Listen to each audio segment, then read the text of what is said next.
Hello, welcome back. So today we're going to go deeper into the fine element method. We're going to start to go into actually the theoretical design and construction formulation of the method.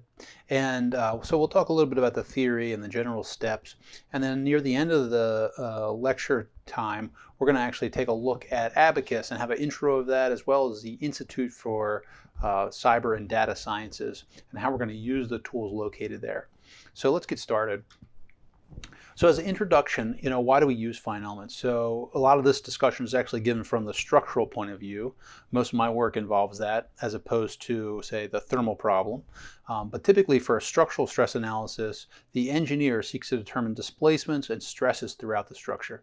So we really care, when you think about how we use stress as an engineer, we think about, is the stress above some threshold? If you remember your failure theories from maybe machine design, more mechanics and materials, we're always concerned about, is the material near the failure stress, and can we use some factor of safety to help our design or design around that, right? And so that stress, we actually need that. Of course, stress, it turns out, is not the most fundamental thing. It's displacement. Displacement leads to strains, and strain leads to stress. So it's this, so it's always like a story of how we put these things together. So fine elements helps us do that. It's really difficult to determine some of the distributions of deformation or stress using conventional methods like by hand calculations or MATLAB even. So we need things like the fine element method to help us.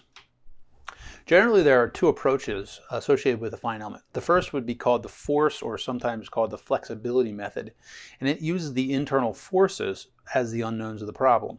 Okay, this is one approach, and to obtain the governing equations there, you first develop equilibrium equations. You have the additional equations introduced by, we remember, compatibility equations. Have you ever heard of that term?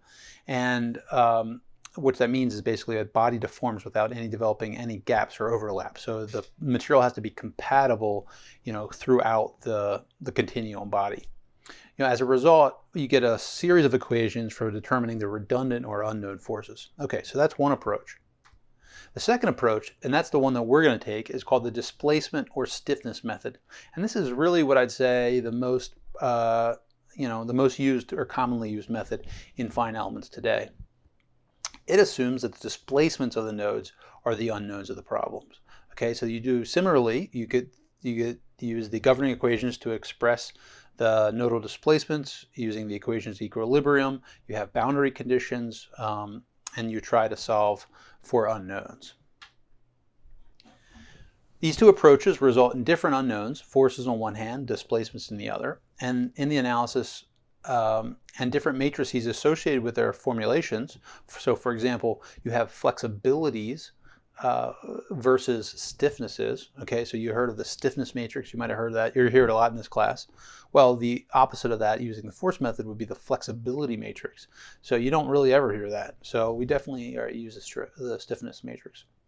For computational purposes, it turns out that this displacement or stiffness method is more desirable because the formulation is simpler for most structural problems. And that's really why we do it. It's computationally driven.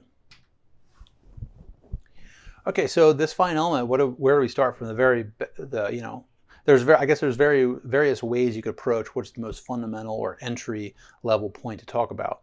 But I think a really useful way to think about this is starting with the term fine elements. And the fine element method involves modeling the structure, with small interconnected elements, and these are called finite elements. And so a displacement function, we just talked about displacement method, is associated with each fine element.